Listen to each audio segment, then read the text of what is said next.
Om Sahana Vavatu Sahanau Bhunaktu Sahaviryam Karavavahai Tejasvinavadhi Tamastu Ma Vidvishavahai. Om Shanti Shanti Shanti. Shruti Smriti Purananam Alayam Karunalayam Namami Bhagavad Padam Shankaram Lokashankaram Shankaram Shankaracharyam Keshavam Vadarayanam Sutra Bhashyakruto Vande Bhagavantau Punah Punah Ishvaro Gururatmeti Murtibheda Vibhagine Vyomavadvyapta Dehaya Dakshinamurtaye Namaha. So, the first class, lecture number 1, we read the first mantra of 21st mantra of the 13th chapter, which showed that Purushaha Prakrutistho hi bhungte Prakrutijan Gunan. Purushaha means Atma or consciousness, who abides or who is found who obtains in Prakriti. So there are two things, Purushaha and Prakriti. Purushaha means consciousness and Prakriti means matter, which is product of Maya. So these are two different things. One is consciousness, existence, consciousness and Ananda, which is the nature of Purushaha or Atma.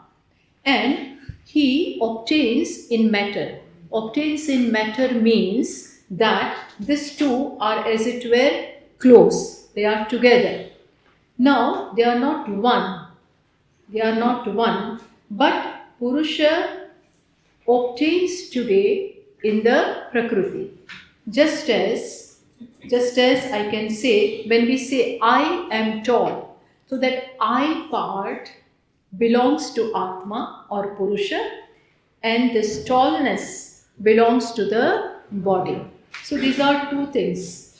But when it is said, Purushaha Prakriti Jan Gunan Bhumte, Purushaha enjoys the attributes of the Prakriti, of the matter.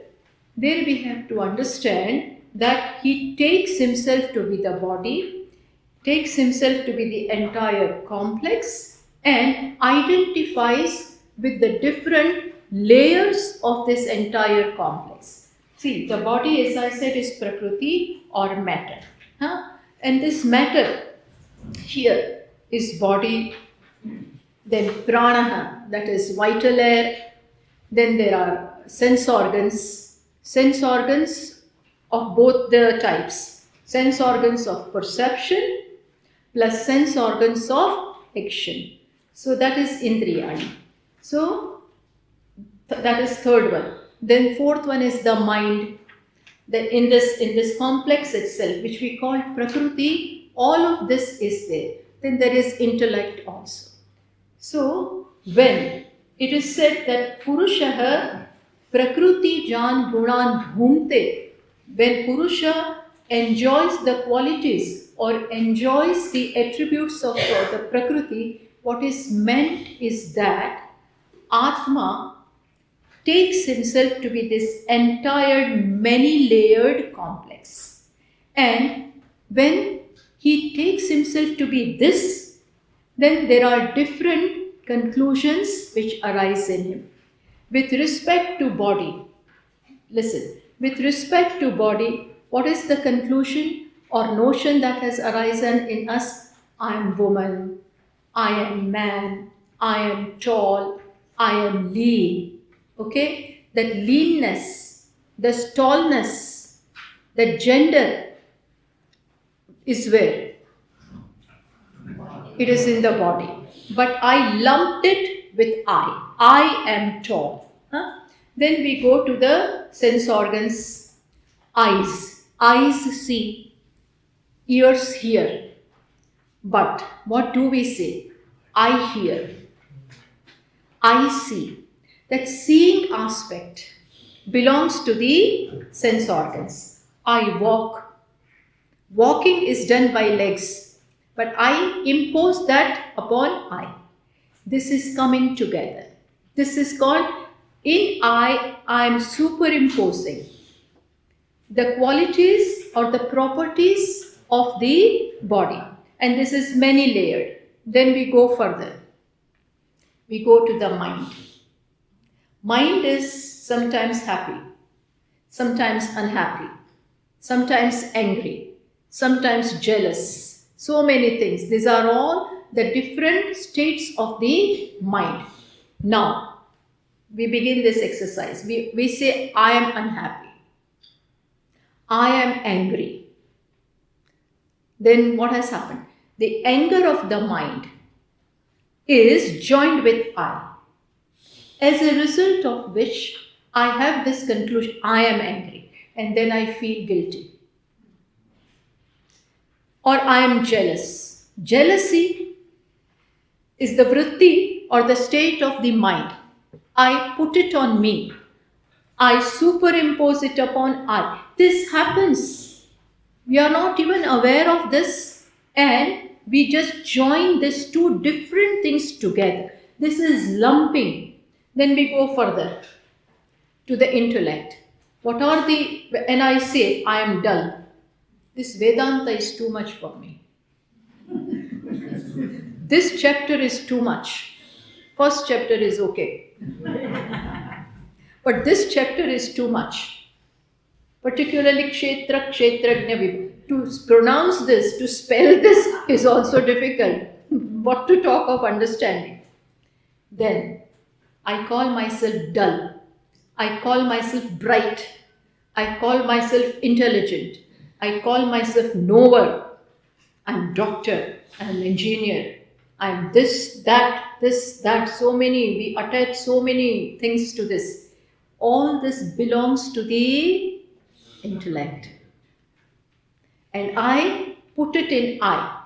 I am dull. Supposing I say I am dull, then do I like that about myself? Who likes to be called dull?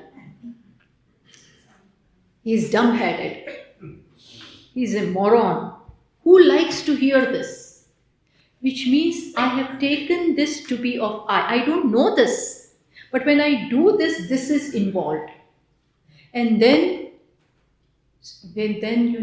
we feel so bad about ourselves that we start doing something. And even when we are not successful, we get frustrated.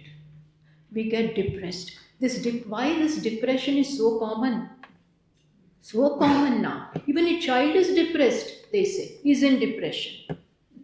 Elder person, depression. Every second person I see is in depression. As if there is no taboo about this now. Nothing. Once upon a time, if we go to those therapists, we will keep it a secret.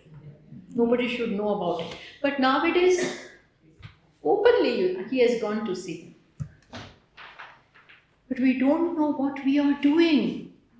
This depression doesn't belong to me. I'm superimposing upon I, which is the thing, which has no trace of it.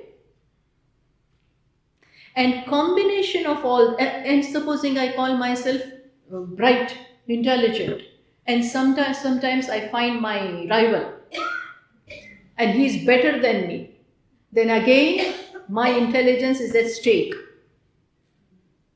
and I feel lower than him. So this superiority complex, inferiority complex keeps coming and going.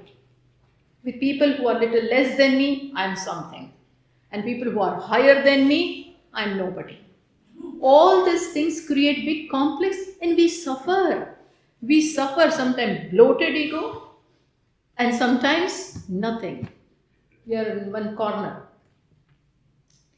But is it justified? Can we justify this? This doesn't belong to me. Vedanta says I has none of this. That is what is explained in the first line. Purushaha prakrutisto hi bhungte prakrutijan gunan. He bhungte means he enjoys, what it really means is it gets identified. So see, and combination of all this beginning from the body to pranaha to sense organs to mind to intellect. When I combine all this, then arises the ego. What we call ego. Or ahankara. What is that ahankara? Nothing but combination of all the different notions which arose from body, mind, sense organs, intellect, all of them. And addition of all this gives me a false notion about myself. I'm woman, I'm wife, I am this, I am that, and I'm good for nothing. Things like that. So, then I suffer. Then I suffer. Each and every of this complex is responsible for my suffering. Sometimes I am high, but very soon low. So life is nothing but seesaw. Between this, in the parks you see this. Nothing but coming up, going down, coming up and down, up and down. And by 30, by 40, by 45, we are gone. Midlife crisis. Crisis all the time. Even toddlers have crisis. Why to talk of people who are 40, 45? Toddlers, the kind of pressure that is there on them. Learn this, learn that, swimming and gymnastics. And parents, why parents wants them to learn everything so that they are one with others. But don't know what is happening to that poor child. He's already burdened with, so we had these complexes and we were not happy with those, so we want them not to have that. But in the process, we are burdening them. And this is rat race. Swamiji says, in the rat race, ultimately also rat remains rat only. He may win the race, this rat race, but still he will remain a rat. So, this is the result of lumping together. Lumping together what? Consciousness and matter. Consciousness is consciousness, matter is matter. These two cannot come together ever. We said in the first lecture, Tama prakashavad viruddha svabhavayoho. They are totally different, mutually exclusive. And Maya, but this impossible has been made possible by whom? By what? Maya. Maya deludes us. Maya deludes. It enables this one, this is Purusha, and this is Prakriti to come together. Come together in which sense? Really coming together physically? Is it physical connection? There cannot be this kind of connection at all. Why? Precisely because Atma is formless, attributeless, partless. Partless and part, formless and form. Nirguna, saguna. Guna, this is with gunas, with properties, and this is without that. No form, no parts, no qualities. How can they come together? Can they? I can bring these two together somehow, join them. But, for example, can space be joined with this table? Can we physically, can we really join them? Why? Because space is not available for that. More so with what? More so with Atma or consciousness, who is termed as Purusha here. Listen this well. If you know this, then you have made it. Purusha is formless, and we join it with form. Body has a form. Body has attributes. Mind has attributes. Prana has that. Sense organs has that. And this formless is joined in the mind. This is the figment of our imagination. Maya makes us do this. That is why it is said, Aghatita Ghatana Patiyasi. Maya is described by Bhashyakara in one of the hymn called Maya Panchakam. There is this stotra called Maya Panchakam, which is 5 verses on this Maya. And what is the great thing about Maya? Aghatita Ghatana Patiyasi. It is expert. Patiyasi means expert. Expert in doing what is impossible. And that is what exactly she has done. We have to call it she. Maya. Then we will find this Maya thing is not there, but this is top secret. Afterwards, we'll come to that. But that is what has happened. And that is why it is called Anirvachaniya Rupa.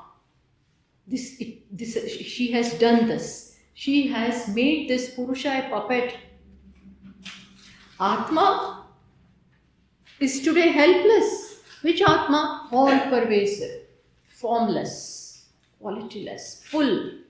Satchit Anandaha, Nirgunaha, Nitya Shuddha Buddha Mukta Svabhavaha, which is Nitya, ever there, Mukta, ever free, Buddha, knowledgeable, means consciousness. Knowledgeable means not this kind of knowledge.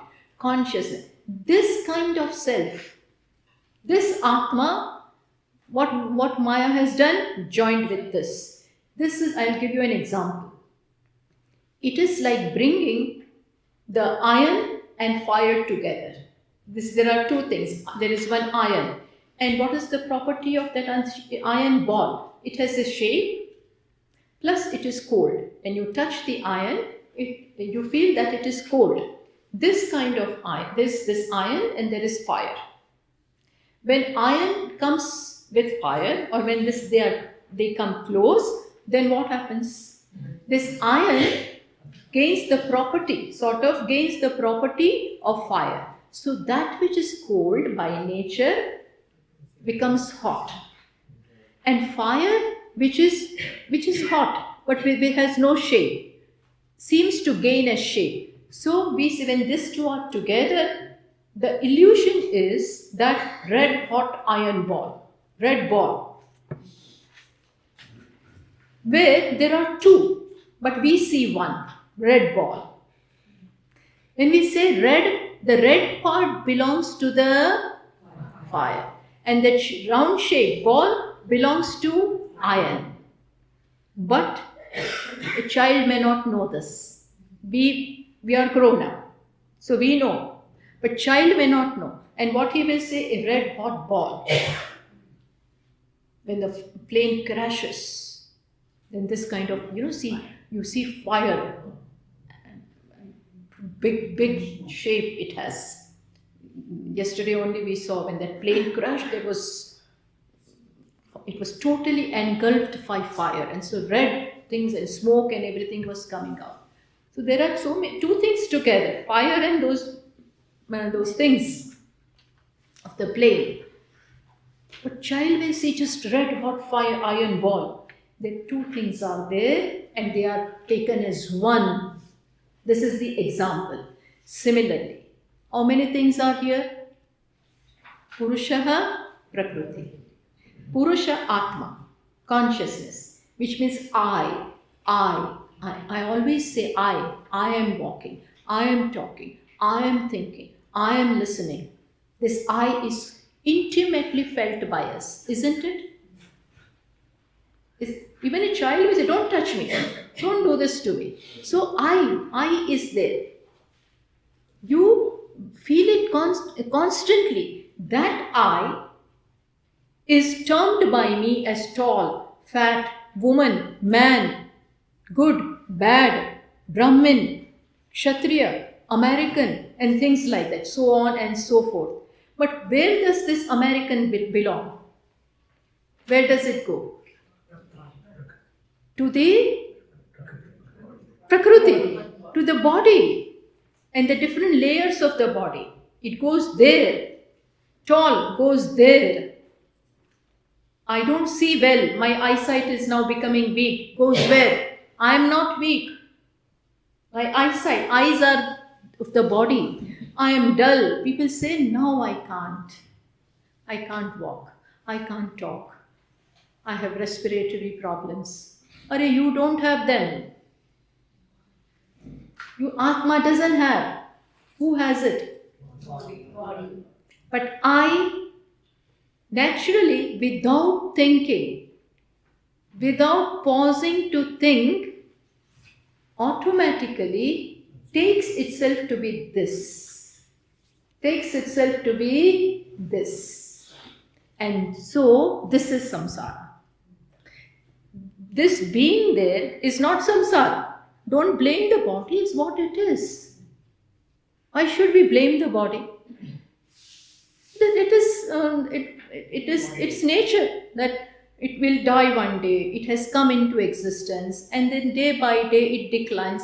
That is what it is. Why should we blame it for? But why does it bother me? Because I superimpose these qualities of the body on I. I am getting old. This bothers me. I am becoming weak. This bothers me. If here at this time, I know if I can separate, I is I, body is body. Even though they look together, they are not. As I said, formless cannot join with the form. So I is always separate, but I join them. I am angry. I am jealous. I am in stress. Now this is also a daily matter. The stress is something we are born with, sort of. And so, but it is here, in the mind, in the intellect. This is what? This is samsara. Having a body is not samsara. Enjoy it. But taking I to be the body, I to be the mind, this we have joined. That which is not possible to join is joined. And that is where lies all the problems. We do not know I as I. We see the body as I, but as this, and still lump it with I. And then arises many complexes, not just one or two, many complexes. Good, bad, tall, this, that, so many things, helpless. And thousands of complexes arise. And my samsara multiplies this way. It multiplies day by day. It's not a joke. This is what has happened. And we are constantly struggling because of this. Struggling. So, here it says, Karanam gunaha sangaha. So, cause of samsara is what? Guna sangaha. Guna sanga means this gunas of the body. I attach myself with that. I superimpose its qualities upon I. That is called guna sanga, and that is the cause of the fall, in a way. That makes me a man, that makes me a woman, that makes me a child, that makes me old. I is not a young or old or man or woman, nothing. Nothing. But this is understood, and because of this, when the body performs action, what do I say? I did it. I am enjoying. So all the properties and qualities and the things of the body are again super. And as a result, I call myself a doer. I call myself a doer, knower, plus enjoyer. And then go from one birth to another.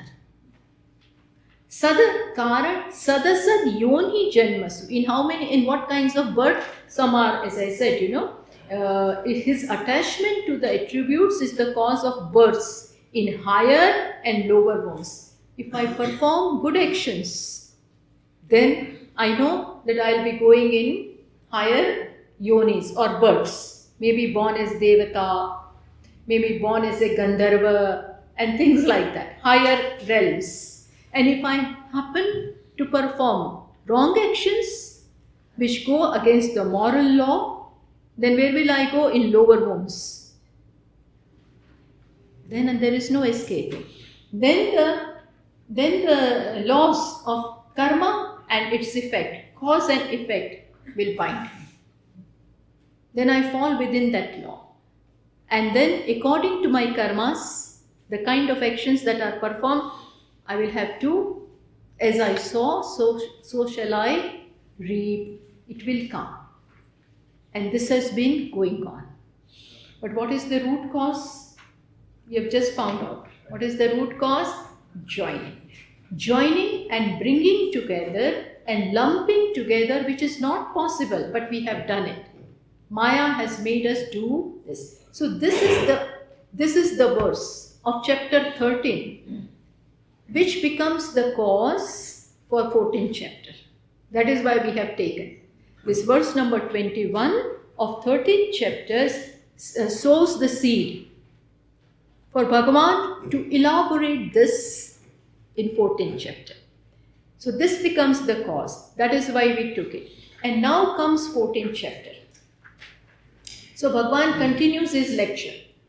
Sometimes in Bhagavad Gita you find, when Bhagavan, he feels that I have said everything, or I have told him, I have given him the advice, the upadesha, and so he keeps quiet, as he did in 2nd chapter. After 2nd chapter, Bhagavan kept quiet. But Arjuna had questioned. So that is how the 3rd chapter began. Sometimes Arjuna doesn't ask anything, but Bhagavan elaborates. some of the things he says in the previous chapter, which he thinks that needs to be discussed further. Then he goes on his own. Similarly, in the 14th chapter, Bhagwan on his own, Lord Krishna on his own now elaborates. What the seed is here. He said that Purusha, obtaining in the Prakriti, enjoys its gunas, and that becomes the cause of the further lives.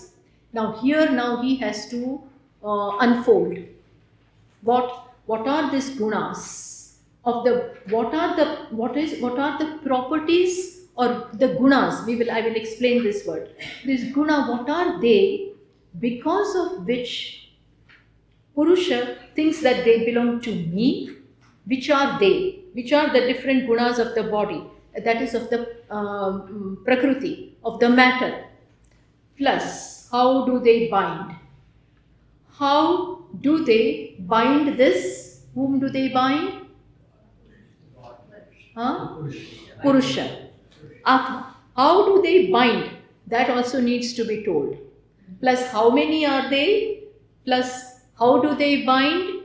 Plus, how to become free from this? These are the questions which have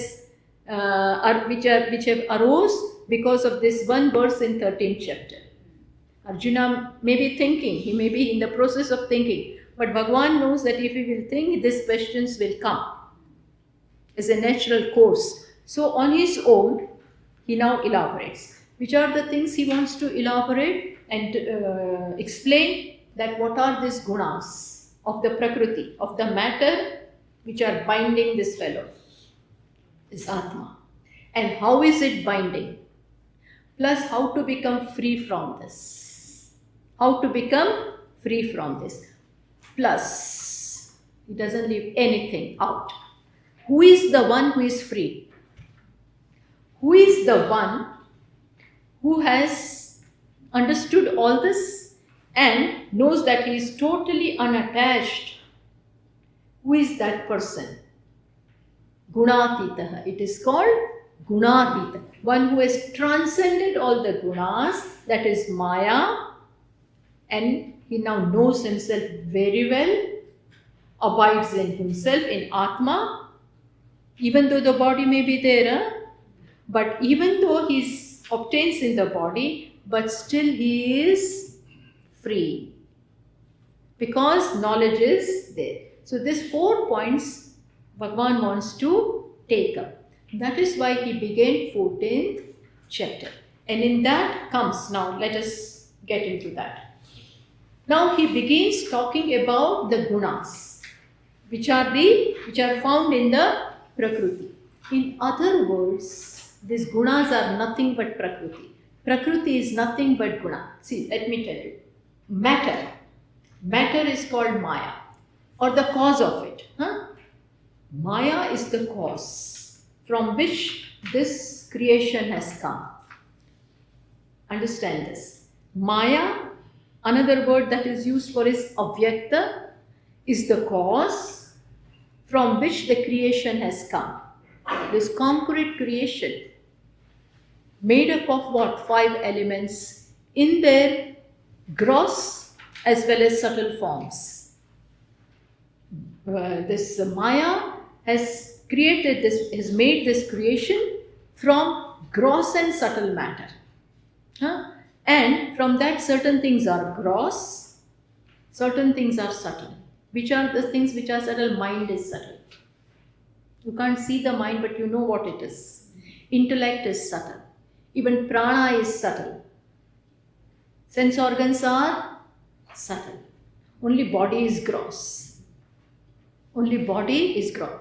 So all of this, understand this very well. All of this falls in this table, in this part, matter.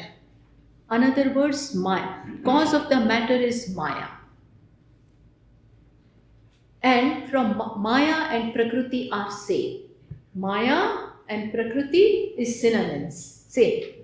And this Maya or Prakriti shows itself up in the form of these 3 gunas. How many gunas? 3 gunas. Gunas, there is no translation for that in English. In English they call it humor. Humor. But that is not an exact translation. So we will call it gunas only. What is it in English? Humor. Humor. Human. Humor. H-U-M-O-U-R. Humor. What, gunas? Yes, you call it. But it's not, we don't use it, but in some translations of it, you will find that. How about attributes? Attributes, not exactly, but not even qualities. But we will call it gunas only, because it binds. Each of this guna has this binding capacity. Okay, so this much is now clear. Purusha Prakriti. Prakriti itself is born of Maya, and from that gunas are seen. Okay, gunas are born. So now, and that binds. Due to ignorance, it binds. These two are different things, but due to ignorance, it binds. Binds in the sense that they are lumped together by us. So now let us read verse number 5. Sattvam rajastama iti guna prakriti sambhavaha nibadnanti mahabaho dehe dehinam avyayam. So Bhagavan addresses Arjuna. You must have marked this, that throughout Bhagavad Gita, Bhagavan addresses Arjuna by different names, many different names. Sometimes Arjuna, sometimes Kaunteya, sometimes Anagha, sometimes Partha, and most of the times it is with the context. There is a context in this. So here he calls him what? Tell me. Mahabaho, with the long arms and very mighty armed. So he says, see, what is this translation? You will know the context. Bhagavan says, O Mahabaho, there are these three gunas born of Prakriti. Prakriti manifesting itself in the form of these three gunas. Which are they? We all know. Sattva, Rajas, Tamas. We will see, each one will be explained very well. These are the three gunas born of Prakriti. And what does it do? Nibadnanti dehinam avyayam. So, avyayam dehinam. Avyayam is sort of an adjective for dehi. Dehi means the one who is found in the deha. One who obtains in the deha, that is body. Deha means body. One who is found in the body is called dehi. So this dehi, who is he? Atma or Purusha, and what is his nature? Avyayam. Avyayam means it never declines. It never undergoes any change. Changeless, totally changeless, unaffected by anything. When the body dies, nothing happens to Atma. When the body is burnt, nothing happens to Atma. When body drowns, nothing happens to Atma. Atma is not drowned. So in short, it is avyayam, unaffected, changeless. Sachidehi, such an Atma is nibadnanti dehe. This forms of Prakriti, that is gunas, as it were, binds this fellow. As it were, binds. Whom? Atma with the body. With the body. One who cannot be bound. One who is not available for that. But such an Atma is, as it were, bound. Nibadnanti iva. Nibadnanti mahabaho dehe dehinam. So there Bhashyakara writes in the commentary. Nibadnanti iva. As it were, binds. Binds because of ignorance. if we had clear-cut knowledge of the two, that I am this and body is this. I am not the body. I am not the prana, vital air. I am not the sense organs. I am not the mind, not the intellect. If I knew this very well, then I will not make the mistake of superimposing the qualities of the body on I. Will not happen. I will not equate I with the body. But I don't know this. I don't know this. I begin my life with this ignorance. So nobody's fault, huh? Nobody's fault. Ignorance is something we have come along with. So this is natural. Natural in the sense it is there. And this happens. Nibbana and this Purusha is as it were bound, confined. Confined only to this body. By what? These are the three gunas. Sattva or rajas or tamas. We will see this. Sattva is purity. Sattva is transparency. Sattva is divinity. Quietude. Calmness.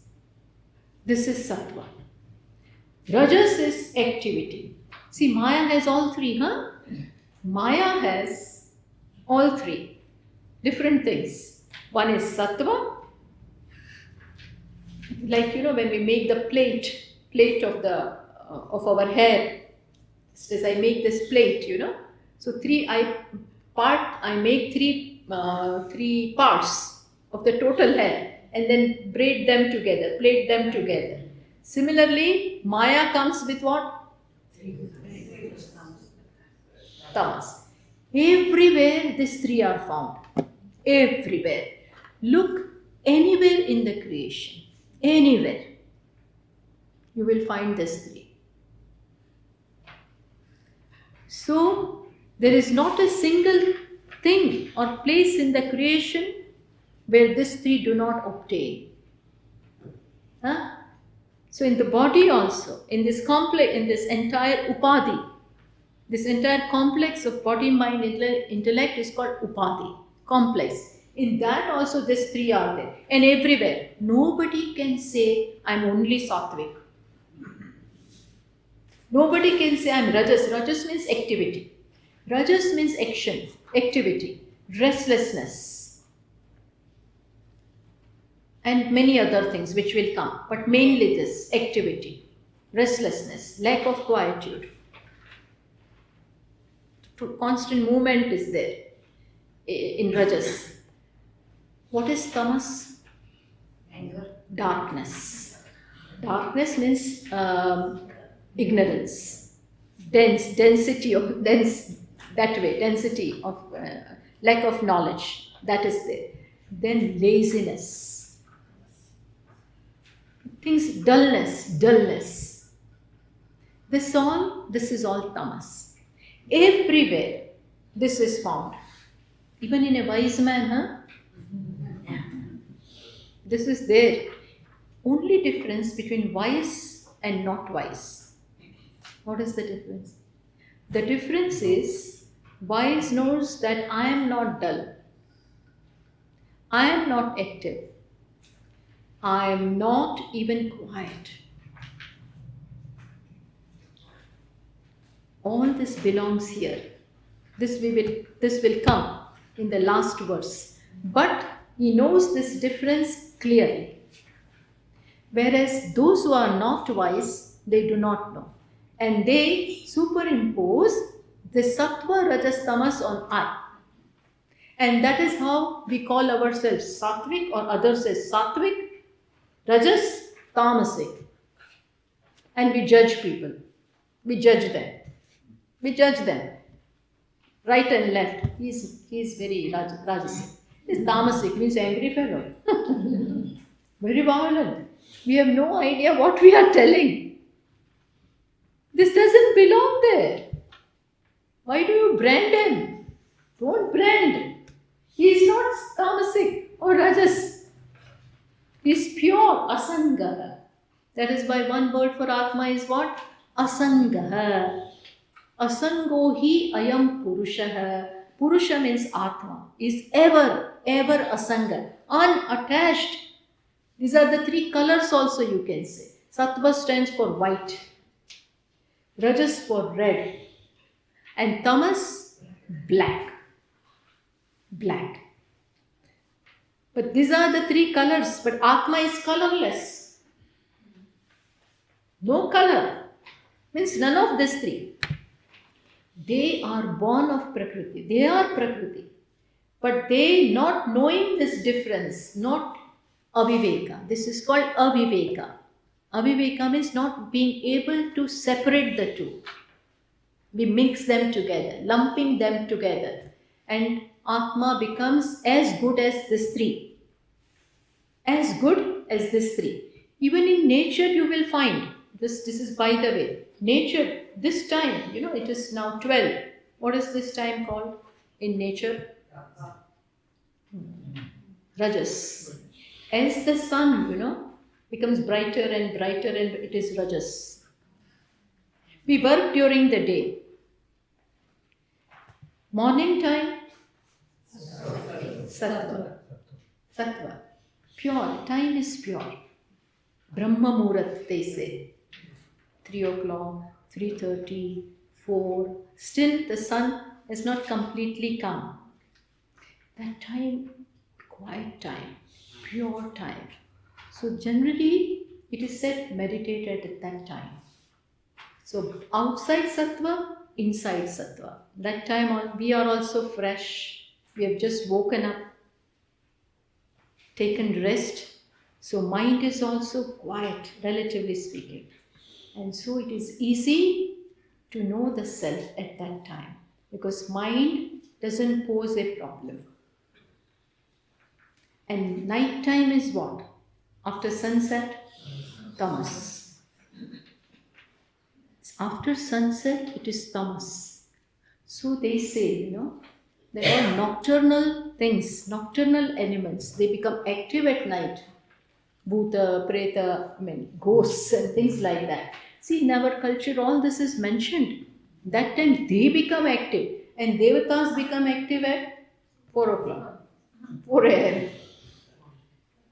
And these things become active. That is why, here I don't know. But in India, if you want to do some upasana of some, some bhuta, preta and things like that, ghosts, they also have some powers. There are such elements. So they go to crematorium ground at night, sit and meditate. And they can please them also. Right time for all that, because they are active at that time. So this is just by the way, I am telling you this. So this is sattva, rajas and tamas. As the sun becomes brighter and brighter, rajas is more. This is just in nature. In everybody this is there. Even wise men will go to sleep. Thank God tamas is there. Otherwise, how will he sleep? He goes for bhiksha. Thank God rajas is there. Otherwise he will not get up. No. Bhiksha will come to me. There are some Mahatmas who don't get up. They are called ajagari vritti. Ajagari vritti, like a python. Python? Python is so heavy. And he will not go anywhere. Generally we see snakes moving. But never python. Generally we don't come across them. They are in one corner. And whoever buy goat or rabbit, and they just swallow them. So Mahatmas also, they have ajagari vritti, which means they don't go anywhere for food. No bhiksha. I will not go for food. If food comes to me, fine. And Bhagwan has to send the food. Bhagwan has to send him the food. In somebody's mind, the sankalpa will come. Let me go and feed him. And they go. And they get the food. That is called, that Mahatma, how do they eat? What is it called? Ajagari vritti. Some people go, some Mahatmas go for bhiksha, get up at 12 o'clock. Swamiji says, the greatest of Mahatma also, always abiding in the self, will get up at 12 o'clock or 12:30, whatever may be his lunch and dinner time, and go. Bhavati bhikshan dehi, oh mother, please give me bhiksha. So Rajas is there. Rajas. Tamas, that is, yeah, yes, maybe in small degrees, but it is there. They have more of sattva, thank God. In short, this is what the three gunas are. This is explained here. Sattvam, Rajas, Tamas iti gunaha. But be clear, Atma has no sattva. Not even sattva. Rajas nahi, Tamas nahi. But not even sattva. Although we will discuss in the next verse, sattva is necessary for knowledge. For knowledge, for bhakti, for all of this, sattva is necessary. But even then, sattva is not the property or the nature of Atma. Understood? Atma is nirgunaha, no gunas, trigunatita, beyond all the three gunas. You may, some may feel, this Atma is dull. What fun in having such an Atma who has nothing, who is dull? It is not dull. It is the consciousness. It is fullness. Nothing but fullness. Nothing but happiness. Not having the true gunas doesn't mean unhappiness or dullness. To be frank, all this is because of this. Whatever this has, is due to the presence of this. Atma's presence enables Prakriti to be what it is. That we will come later. But at the moment, Mahabaho, you have big arms. You are very mighty. But such a mighty fellow is also, as it were, bound by these three gunas. Because in the beginning of the inception of Bhagavad Gitã, what do we see? What kind of Arjuna we see? He came very well, all enthused, and he ordered Bhagwan, take my chariot, Bhagwan, in the middle of the battlefield. That time, so far, he was all enthused.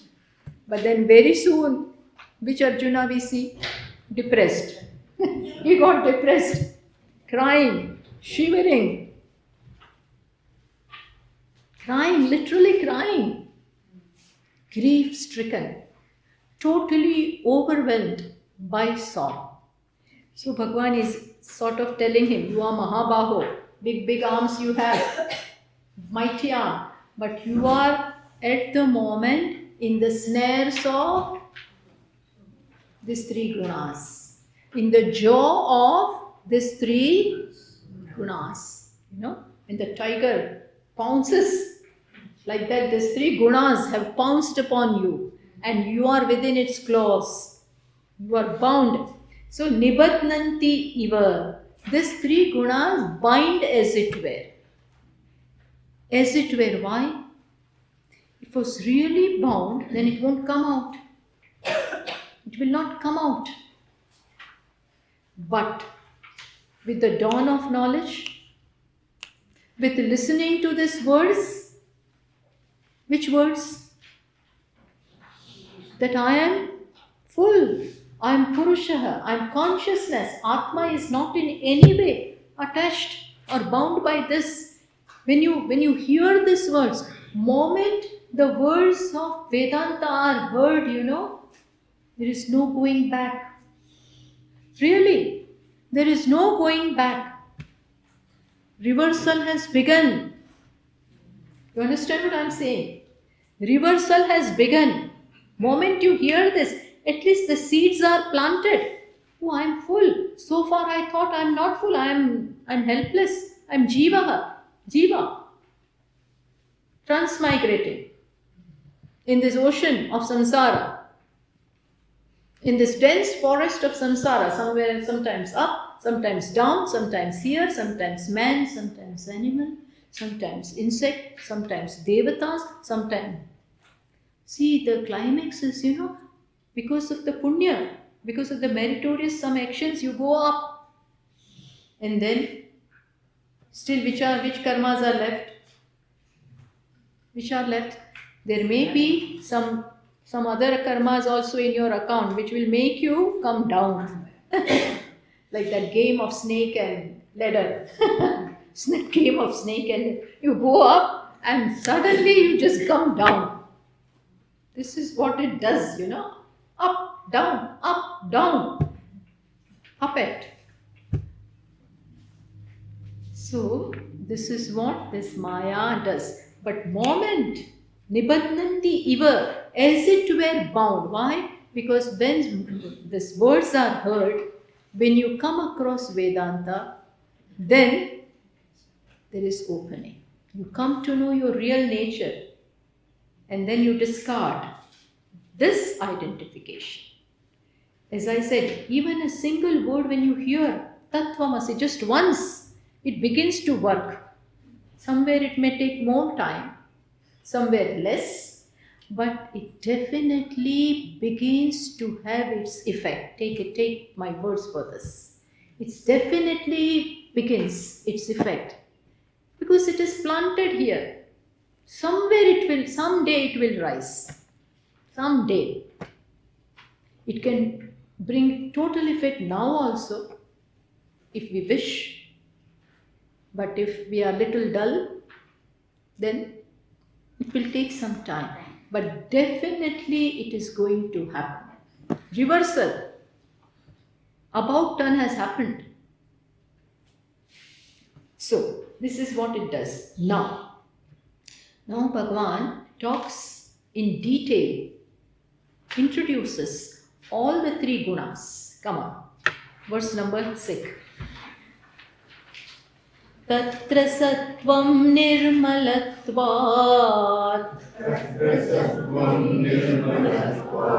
prakashakamanāmayam sukha sangena badhnāti jnana sangena chanagha.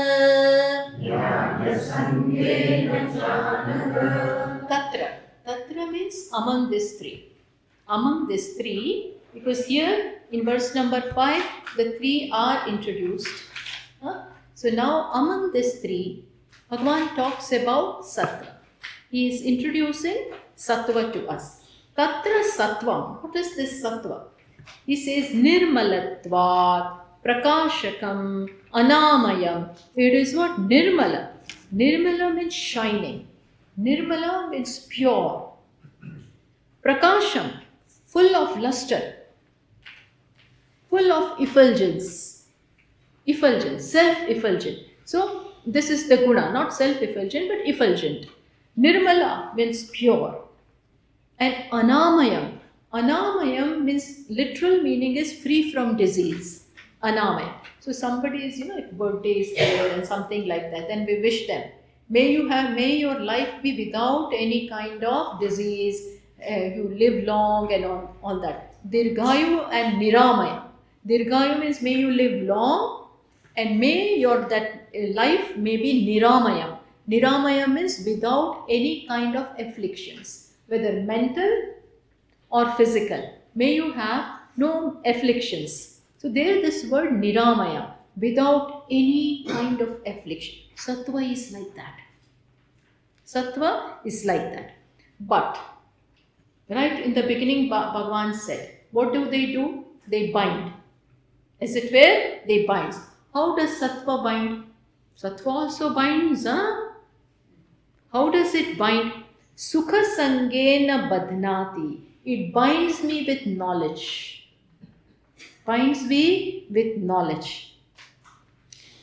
What it means, that I will tell you. Plus, it also binds with sukha, jnana. With sukha sangena, sorry. First, it binds with happiness. Second, it binds with jnana, knowledge.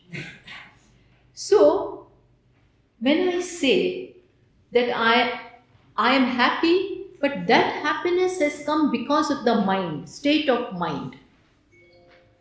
But I fail to see that. And I look upon that state of mind which is happy, which has due to some cause. Maybe we came to Gurukulam after a long time, and seeing the vibes here and everything, you became the state of mind is very happy and pure. But you take it to be you, I, with that state of mind. Very soon you remember that tomorrow I have to go to job for work. And then again, even here, even while being here, when you remember I have that meeting and this and that, all that is waiting for you, here itself that peace of mind is disturbed. So what I'm trying to say, happiness, that Atma is one thing.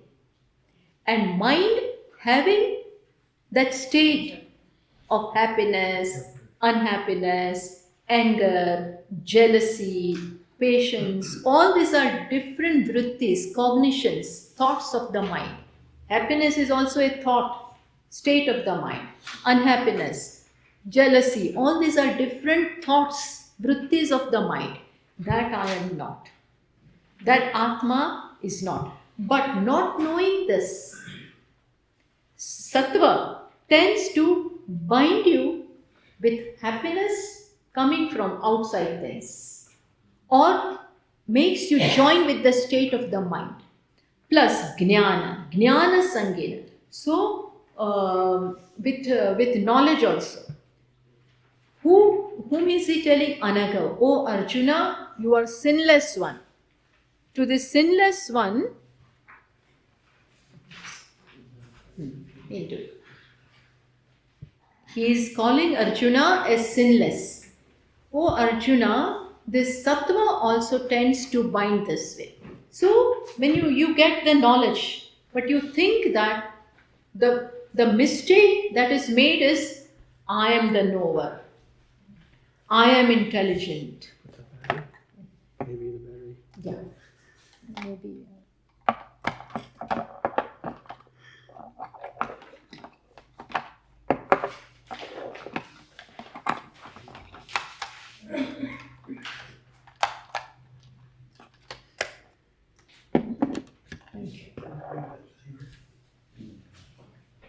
Sukha sangena badnati, jnana sangena chanaka. It binds you with sukha. I am happy. When you say happy, it is due to something.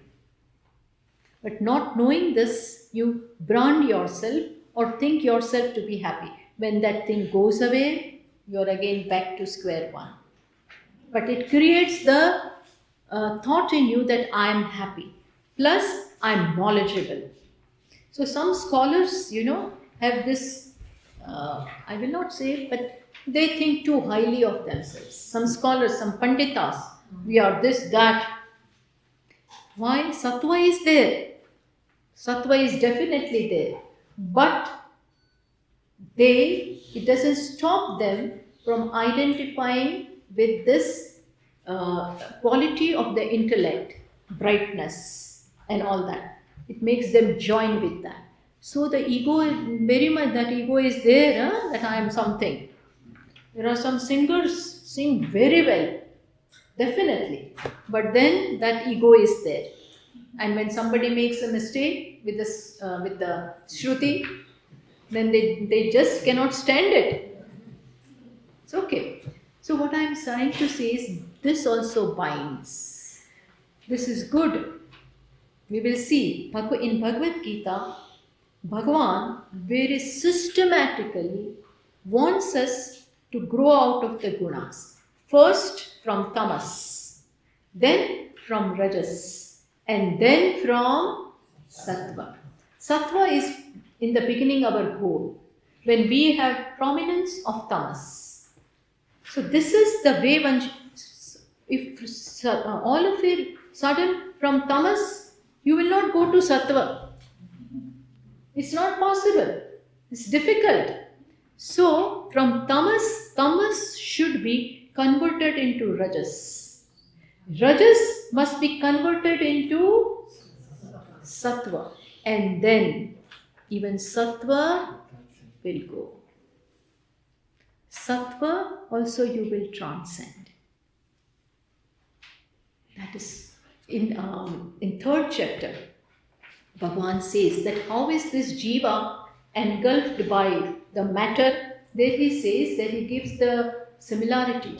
For tamas, he gives the similarity, the example of the like what is it called? Fetus in the womb of the mother. Yathol bena vruto garbha. There he says, just as the fetus is covered by that womb and uterus and all that inside, so many layers are there. That is tamas, like that. Then you see, for Rajas he said, like the mirror is all covered by dust and scratches are there. The scratch, you see some reflection in the mirror, but that is not clear. You have to rub it very well. You have to rub and scrub that mirror, then you will see. So that is there compared with Rajas. And what is sattva? Like this fire covered with smoke. Fire covered with, that obstacle is very easy to remove. We just do this much and or fan it and the smoke will go away. Similarly, this bondage arising from sattva is very easy to go. Very easy. So then Shravanam, by Shravanam we will come to know.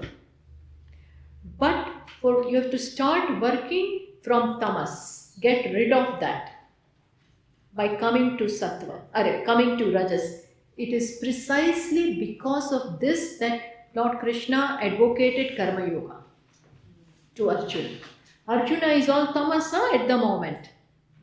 We will see this. Arjuna is tam. Because of darkness, can you see properly? You mistake one thing to be other. Rope is taken to be snake when? In darkness, or when there is lack of full light. You mistake the snake or a rope to be the snake. Similarly, in tamas, you make the moha arise, delusion arises. Arjuna is, when he decided, I will not fight, and he was all grieving, that was his tamas, that was his moha.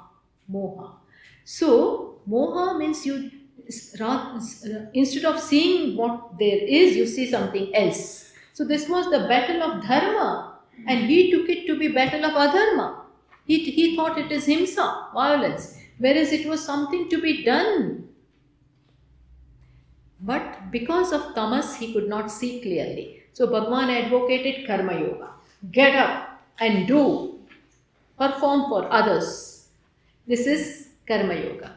And then end will come with just abiding in yourself. Shravanam, mananam, nididhyasanam will be sattva. Okay? So this is how Bhagavan has begun introducing each and every guna to us. Why? First of all, to familiarize us with our nature. With our nature. What is it prominently made of? And then he will tell us how to get rid of them. Okay? So this is what we'll proceed with. Om Purnamada Purnamidam Purnat Purnamudachyate Purnasya Purnamadaya Purnameva Vashishyate.